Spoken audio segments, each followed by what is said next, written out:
हरे कृष्णा। आज का शीर्षक है कुछ भी असंभव नहीं है।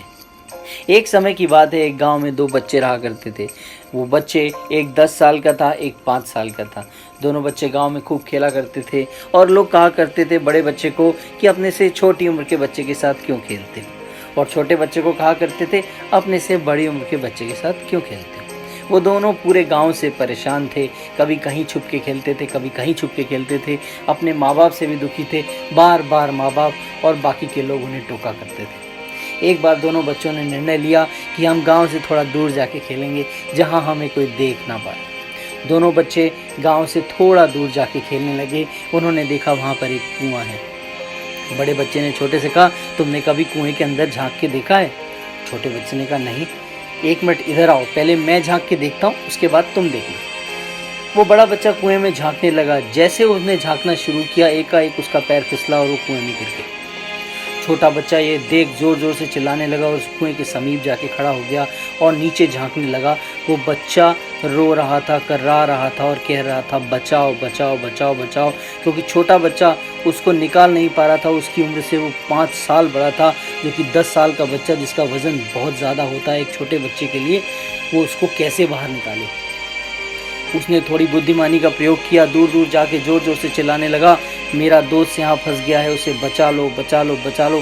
क्योंकि वो इतनी दूर आ चुके थे, आसपास कोई भी नहीं था। खेतों के बीचों बीच वो कुआं और दूर दूर तक कोई व्यक्ति नहीं था। उसने एक काम किया, कुएं के समीप गया, वहाँ से रस्सा लिया और एक पेड़ पे बांध दिया और वो रस्से को नीचे कुएं में फेंक दिया। वो जोर जोर से रस्से को खींचने लगा। उसके हाथ से लहू निकलने लगा, मगर वो बच्चे को खींच नहीं पाया। फिर उसने बुद्धिमानी लगाई कि उसने रस्सी को अपने पेट के साथ गोल गोल बांध लिया और राउंड लगाने लगा, गोल गोल चक्कर काटने लगा। और चक्कर काटते काटते बड़ी ही मुशक्क़त के साथ उसने उस बड़े बच्चे को कुएं से निकाला। वो बच्चा कुएं से बाहर आया। दोनों लिपट के ज़ोर ज़ोर से रोदन करने लगे और रोते रोते वो अपने गांव पहुंचे। और दोनों ने आपस में निर्णय लिया था कि हम गांव में किसी को कुछ नहीं बताएंगे। लेकिन आखिरकार माँ बाप तो माँ बाप ही होते हैं। बच्चे की परिस्थिति मनोस्थिति जान लेते हैं। बच्चे से माँ बाप ने पूछा कि क्या हुआ, तुम लोग इस हाल में क्यों हो? छोटे बच्चे ने कहा कि ये कुएं में गिर गया था, इसको मैंने बचाया। तो उनकी पिटाई हुई। कोई विश्वास नहीं कर रहा था कि वो छोटा बच्चा, जो उससे 5 साल उम्र में छोटा था और उसका वजन इतना कम था कि वो उस बच्चे को बाहर निकाल ही नहीं सकता। किसी ने उस पर विश्वास नहीं किया और बार बार पूछने लगे कि सत्य बताओ, तुम झूठ कह रहे हो। इसको देख दूर से एक बूढ़ा व्यक्ति बहुत ही मुश्किल के साथ उनके पास आया और कहने लगा कि ये बच्चे सत्य कह रहे हैं।